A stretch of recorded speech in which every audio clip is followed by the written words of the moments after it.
আমার মনের জানালার একটি নতুন ভিডিওতে আবারও সবাইকে ওয়েলকাম। আজকে শনিবার, বেলা বাজছে 12টা। আমি বসে পড়েছি কাজে। সকাল থেকে উঠে ঘরের কাজকর্ম সেরে, পুজো দিয়ে, ব্রেকফাস্ট সেরে বসে পড়েছি কাজে। শনিবার আমার ছুটির দিনই থাকে, তবে বাড়ি থেকে টুকটাক কাজ লেগেই থাকে। একেবারে ফ্রি আমি কখনোই থাকি না, তাই একটু কাজ সেরে নেওয়া। ওদিকে রান্নাও পড়ে আছে, জাস্ট ব্রেকফাস্টটা সেরে বসে পড়েছি। এদিকে পুজোটাও দিয়ে নিয়েছি। কাজ সারতে সারতেই চলে এসেছি রান্নাঘরে। কালকে রাতে মাছ আছে, তাই তরকারি আর কিছু রান্না করতে না হলেও ভাতটা বসিয়ে নিচ্ছি। চালটা আমি কাজে বসার আগেই ভিজিয়ে রেখেছিলাম, বেশ অনেকক্ষণ ভিজে গেছে চালটা। এবার ভাতটা বসিয়ে দিচ্ছি।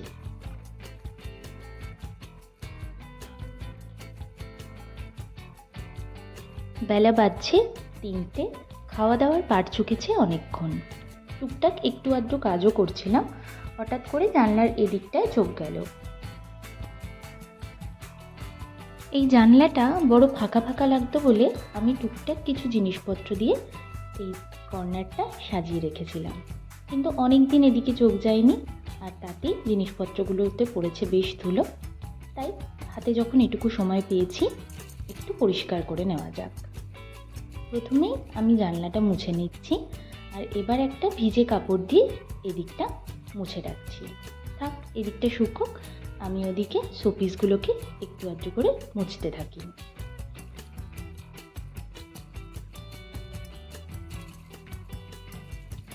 এই বৌদ্ধ মূর্তিটা আমরা গ্যাংটক থেকে কিনেছিলাম। বিয়ের পর প্রথমবার যখন আমরা নর্থ সিকিম ঘুরতে গিয়েছিলাম, সেখান থেকে এটা কেনা। যখন গেছিলাম তখন সবার জন্য বাড়ির টুকটাক অনেক জিনিসপত্র কেনা হয়েছিল, কিন্তু আমার আর আমার হাজব্যান্ডের জন্য কিছুই কিনিনি আমরা। এই তো আমরা ঘুরতে গেছি, তাই ঘুরতে যাওয়ার স্মৃতি হিসেবে আমাদের ঘরের জন্য আমরা এটা নিয়ে এসেছিলাম।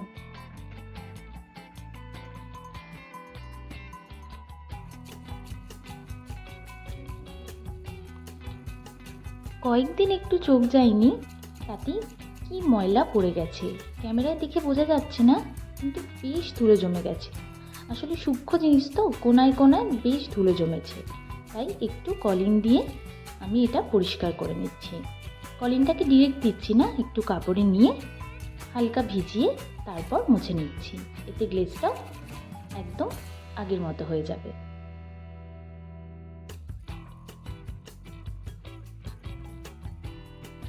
কাঠের প্যাঁচাগুলো আমার ভারী পছন্দের। এই সেটটা এইবার পুজোতেই নিয়েছিলাম কোনো এক প্যান্ডেলের সামনে থেকে। আমার ওই বাড়িতেও একটা সেট আছে, একদম হুবহু সেম। আমার দেখতে এগুলো ভীষণ ভাল লাগে, আর এগুলো দিয়ে ঘর সাজাতে অনেকেই বেশ পছন্দ করে।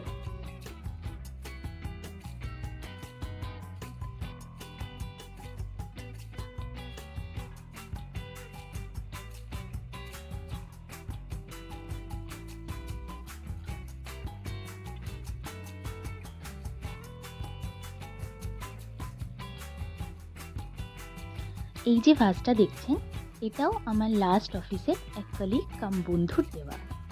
এগুলোই বোধহয় উপহারের বিশেষ গুণ। সে যতই ছোট হোক না কেন, যখনই আমরা তার উপর এক ঝলক ফেলি, তখনই আমাদের মনে পড়ে যায় সেই বিশেষ মুহূর্ত বা বিশেষ লোকগুলোর কথা। কথা বলতে বলতে টুকটুক করে জিনিসগুলো মোছাও হয়ে গেছে, আর এদিকে জানালার এখানটাও শুকিয়ে গেছে। তো এবার আবার সব কিছু নিজের জায়গায় সাজিয়ে রেখে দিই। কি সুন্দর গল্প করতে করতে একটা কাজ কমপ্লিট হয়ে গেল।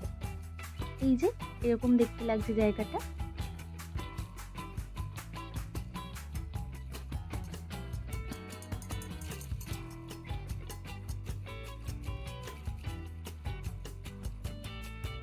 সন্ধে বাজছে 6:45।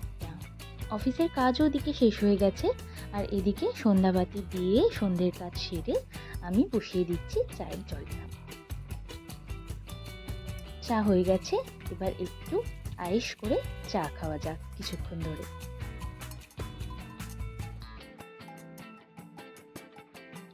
চা খেয়ে রেডি হয়ে চলে এসেছি আমাদের বাড়ির কাছেরই একটা দোকানে। মাসের গ্রসারিগুলো কিনতে হবে। আজকে মাসের প্রথম রবিবার, তাই দোকানেও বেশ ভিড়।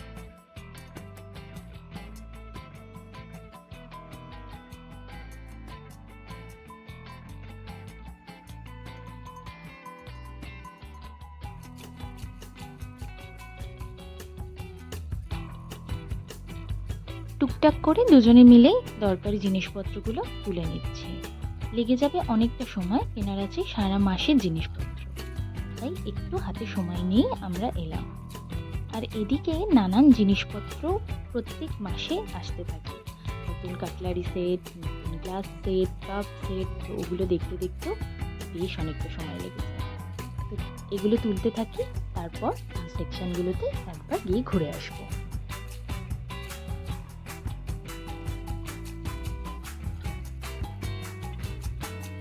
চলে এসেছি বাসনপত্রের জায়গাটা। কি সুন্দর সুন্দর ননস্টিকের কড়াই, একটা নিতে হবে নেক্সট মান্থে। আর এদিকে নানান ধরনের টিফিন বক্স, জলের বোতল, ভীষণ সুন্দর সুন্দর ডিজাইন আর ভীষণ ইউনিক জিনিসগুলো দেখলেই মনে হয় সব নিয়ে নিই।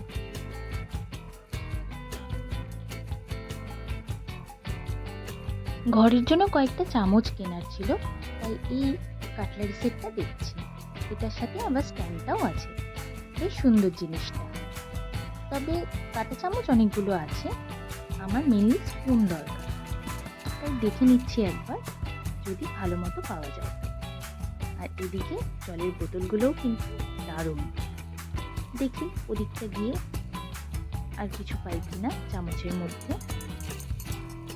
যে জিনিসই দেখি মনে হয় এটা একটা আমার বাড়িতে দরকার, হয়তো সেরকম জিনিস আমার বাড়িতে আছে, তাও মনে হয় এরকম একটা দরকার, এরকম ডিজাইনের একটা দরকার।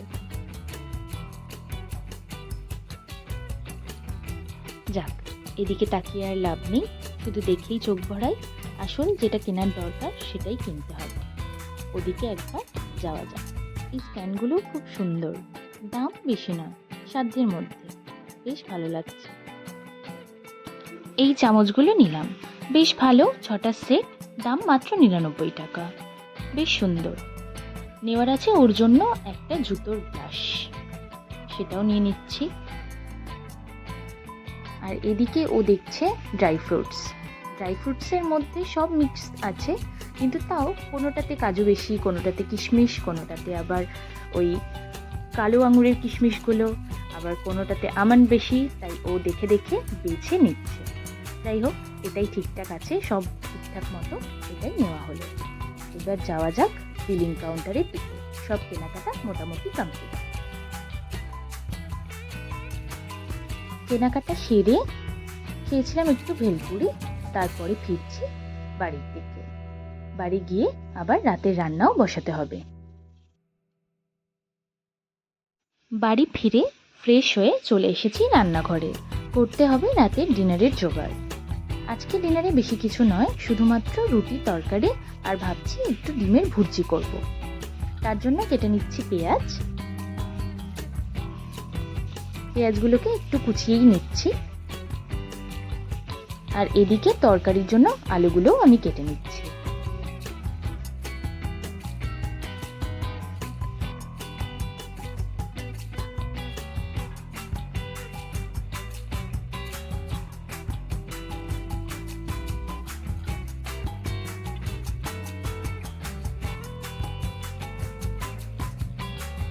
তরকারিটাও আমি এদিকে বসিয়ে দিয়েছি, শুধুমাত্র কালো জিরে, কাঁচা লঙ্কা আর আলু দিয়ে, নুন মিষ্টি দিয়ে সাদা আলুর তরকারি হবে।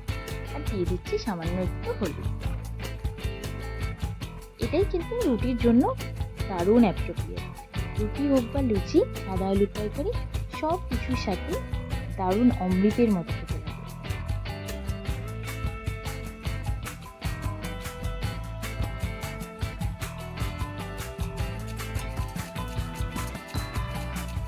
ডিমের ভুজিয়ার জন্য এখানে আমি বাটিতে 2টো ডিম ফাটিয়ে নিয়েছি।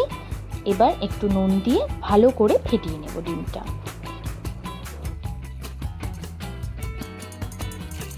আলুর তরকারিটা হয়ে গেছে, এখানে আমি করে নিচ্ছি ডিমের ভুজিয়াটা। যে কোনো নর্মাল খাবারের সাথে আমাদের পাশে যদি একটু প্লেটে ডিম থাকে, তবে কিন্তু খাওয়ার আগ্রহও আমাদের বেড়ে যায়, আর খাবার স্বাদটাও যেন বেড়ে যায়। তাই এইভাবে একটু ডিমের ভুজিয়া করে নিচ্ছি।